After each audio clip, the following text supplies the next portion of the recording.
ધાનેરા નગરપાલિકાની ચૂંટણીના પડઘમ વાગી રહ્યા છે ત્યારે શહેરના રાજકારણમાં ભારે ઉત્સાહ જોવા મળી રહ્યો છે। ચૂંટણી પ્રચારને વેગ આપવા અને મતદારો સાથે સીધો સંવાદ સ્થાપિત કરવાના હેતુથી આજે કોંગ્રેસ પાર્ટી વોર્ડ નંબર 3, 4, 5 અને 6ના મધ્યસ્થ ચૂંટણી કાર્યાલયને વિધિવત રીતે ખુલ્લા મૂકવામાં આવ્યા હતા। આ કાર્યાલયનું ઉદ્ઘાટન વિસ્તારના કોંગ્રેસના પૂર્વ ધારાસભ્ય નાથાભાઈ પટેલ અને શહેર પ્રમુખ જયેશ સોલંકી તેમજ હરીશસિંહ રાજપૂતના વરદ હસ્તે કરવામાં આવ્યું હતું।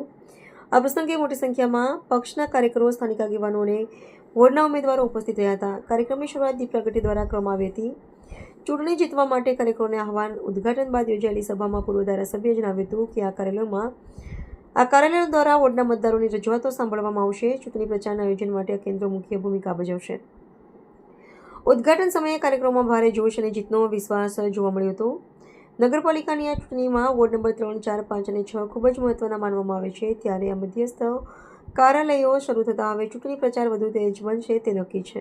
ઇકબાલભાઈ મેમણ, ધાનેરા।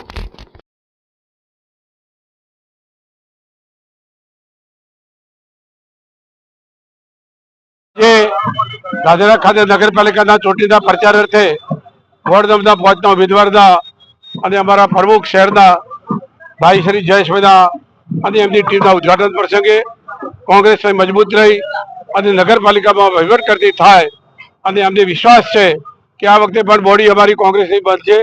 ગયા વખતે પણ પ્રજા અમારા પર વિશ્વાસ મૂક્યો હતો અને અમને બહુમતીથી કોંગ્રેસની જીતાડી હતી।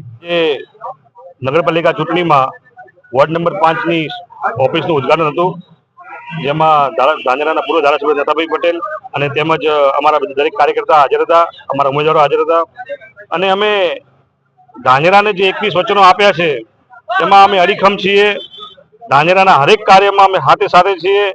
આજે વોર્ડ નંબર 6ના ઓફિસના ઉદ્ઘાટન પ્રસંગે અહીંયા પૂર્વ ધારાસભ્ય શ્રી નાથાભાઈ પટેલ સાહેબ અને તેમજ અહીંના 4 ઉમેદવાર અરગોનભાઈ જયપાલ, વિનોદભાઈ ચૌધરી, આશાબેન પ્રજાપતિ અને પંખીબેન બળવંતભાઈ નાઈ